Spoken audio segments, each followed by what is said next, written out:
Mesdames et messieurs, bonsoir, ravi de vous retrouver à cette édition régionale de l'ORTC Antenne de Moïli. Une plateforme numérique dédiée à la lutte contre les violences basées sur le genre est lancée ce week-end à Moïli, une manière d'inciter les jeunes à s'impliquer dans cette lutte et être mieux informés sur tous les types de violences basées sur le genre. Plusieurs années après son éradication, le paludisme réapparaît de nouveau à Moïli, ce qui a suscité des sensibilisations et ateliers pour plus de vigilance et éviter un éventuel rebord des cas de paludisme. Telles sont les grandes lignes de cette édition. Bienvenue à toutes et à tous. Un atelier de sensibilisation sur la prévention et la lutte contre le paludisme s'est tenu à la salle multifonctionnelle de Fomboni. L'objectif est d'éviter un éventuel retour du paludisme dans l'île de Moïli. Staouya Zakaria et Tchan Mohamed Elamine, le récit avec Halda Hamidi. Durant ces 2 jours, ces agents de santé communautaire, les maires et pères leaders, se sont vus former sur les techniques de prévention contre le paludisme. Une manière de protéger la population contre cette maladie éradiquée au niveau de l'île il y a environ 15 ans de cela. Toutefois, ces derniers temps, de nouveaux cas importés sont recensés, ce qui nécessite des formations sur le comment riposter pour assurer la protection de tout un chacun. Cette formation est basée sur la sensibilisation de nos agents de santé communautaire avec les agents de surveillance des districts pour pouvoir prévenir la réintroduction des cas autochtones du paludisme. On va les former et les sensibiliser afin qu'eux puissent faire les tests de diagnostic rapide dans leur communauté et dans les points d'entrée. Rappelons que cette formation est financée par la Direction de lutte contre le paludisme, une occasion de conscientiser la population pour qu'elle puisse se protéger contre cette maladie mortelle. Longtemps dans un état défavorable, la poste de santé de la localité de Ndondoni vient d'être réhabilitée. Dès son inauguration, le poste de santé répondra aux attentes de la population de la région de Mledjili avec une capacité d'accueil suffisante pour les malades. Jamaldine Mohamed Sambi, directeur de la santé. Déjà, nous commençons vraiment à remercier tous nos partenaires, en l'occurrence vraiment l'UNFPA, qui a vraiment donné les fonds pour la réhabilitation du poste de santé de Ndondoni. Comme vous le savez, ce poste de santé était en état de délabrement total. Donc, Madame la ministre avait promis que 2022 ne va pas se terminer sans qu'on puisse vraiment réhabiliter totalement ce poste de santé de Ndondoni. Donc, actuellement, on a déjà fait la réception technique. Nous attendons la fixation des dates de la réception définitive de ce bâtiment. Donc nous attendons la décision du ministère de la Santé, mais aussi de notre partenaire, l'UNFPA, pour qu'on puisse vraiment inaugurer ce bâtiment, parce que vraiment on peut dire que c'est un bâtiment vraiment flambant neuf. Autre volet de ce journal, le lancement officiel de la plateforme numérique des jeunes pour la lutte contre les violences basées sur le genre, dénommée Chouabaha, est tenu ce samedi à la salle multifonctionnelle de Fomboni, créée par l'Agence comorienne de coopération internationale en partenariat avec l'UNICEF et l'UNFPA. Cette plateforme a pour but de donner des opportunités aux jeunes de mieux comprendre et d'être mieux informés sur la question relative aux violences basées sur le genre. Halda Hamidi et Tchan Mohamed Elamine. Le directeur de cabinet du gouvernorat de Moïli, le délégué chargé du bien-être social, les instances qui militent pour la protection des enfants se sont tous réunis à la salle multifonctionnelle de Fomboni pour le lancement du plateforme numérique des jeunes pour la lutte contre les violences basées sur les genres dénommée Chouabaha. Une plateforme créée par l'Agence comorienne de coopération internationale ACCI en partenariat avec l'UNICEF et l'UNFPA. De sa traduction française Opportunité, Chouabaha se veut être un outil stratégique de formation et de partage de connaissances permettant aux jeunes Comoriens de mieux comprendre et s'informer sur les questions relatives aux violences basées sur le genre. L'importance est d'inciter les jeunes à devenir des acteurs majeurs dans la lutte contre ce fléau. Nous voulons en quelque sorte créer des champions, des jeunes champions conscients de l'ampleur de ce fléau à l'échelle nationale pour justement sensibiliser, parce que plus ils seront nombreux, plus la sensibilisation se fera sur un large.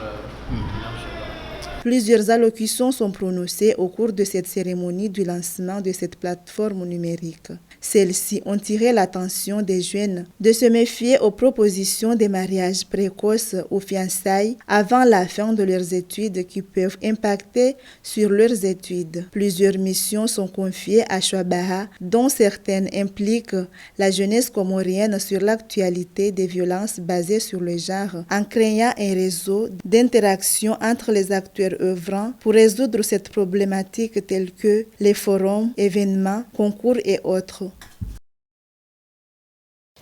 La cérémonie d'ouverture officielle de la formation des techniciens de plongée sous-marine est organisée à Itsamia, dans la région de Djando. La création d'un centre de plongeurs en Union des Comores est l'objectif visé afin de développer le secteur touristique. Soran Tibouramadi et Bakar Kassim.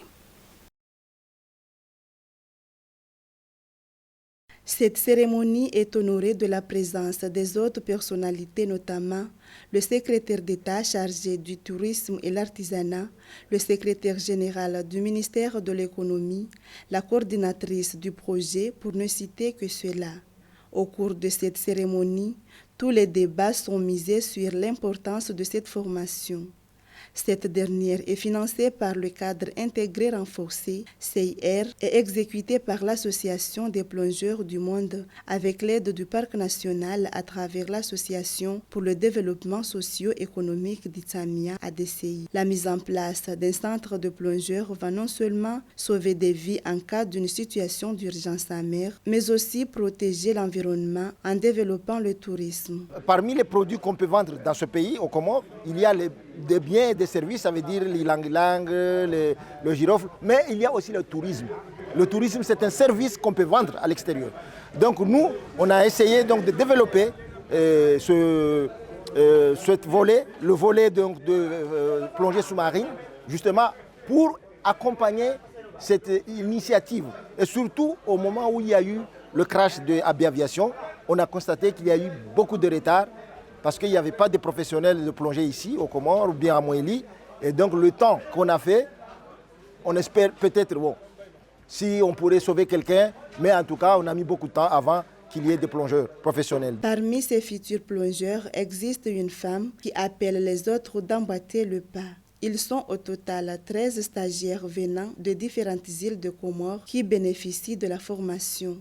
Les bénéficiaires de cette formation sont tous dotés des matériels nécessaires de plongée, mais également les embarcations pour leur déplacement.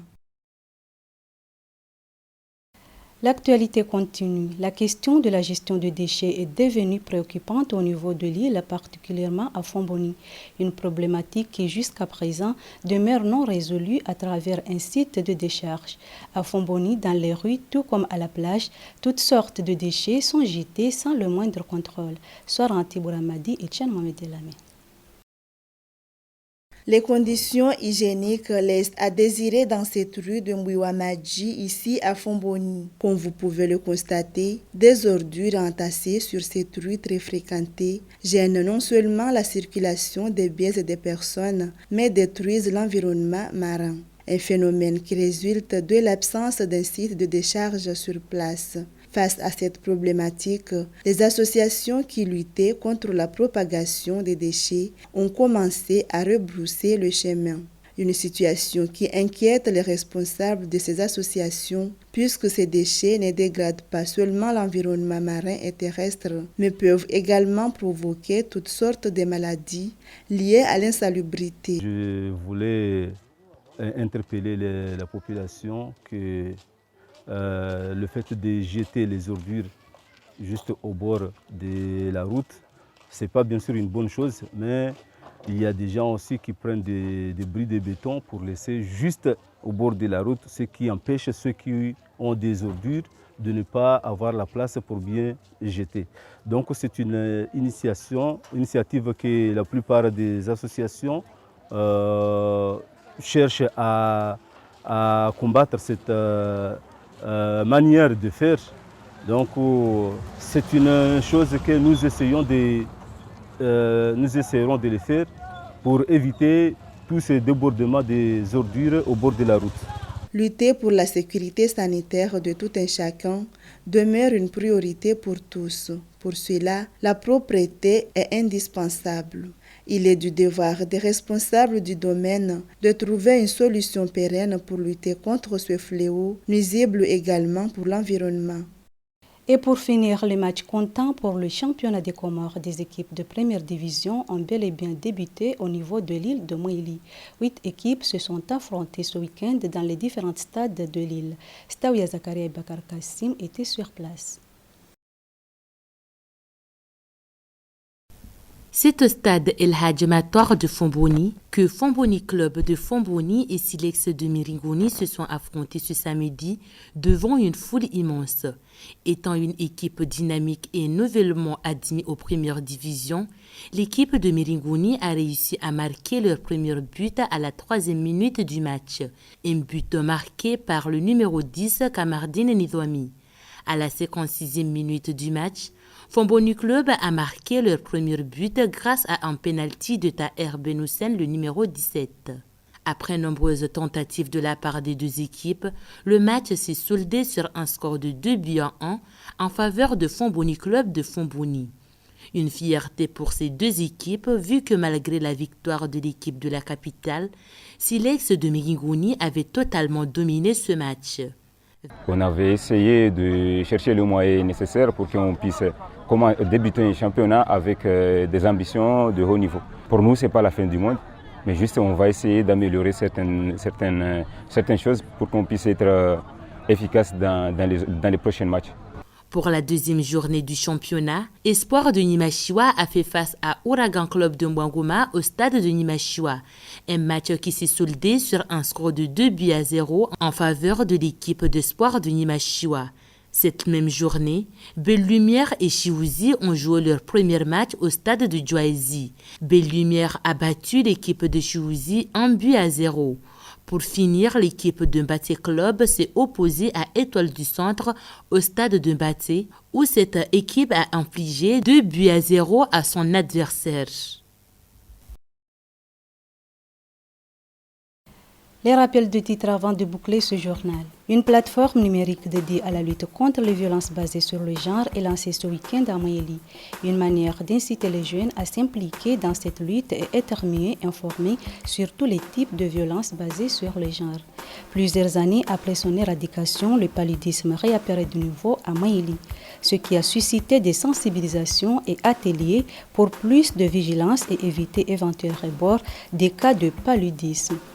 Et voilà, c'est la fin complète de ce journal. Merci de l'avoir suivi et bonne suite de programme sur la chaîne nationale ORTC. Au revoir et à très bientôt.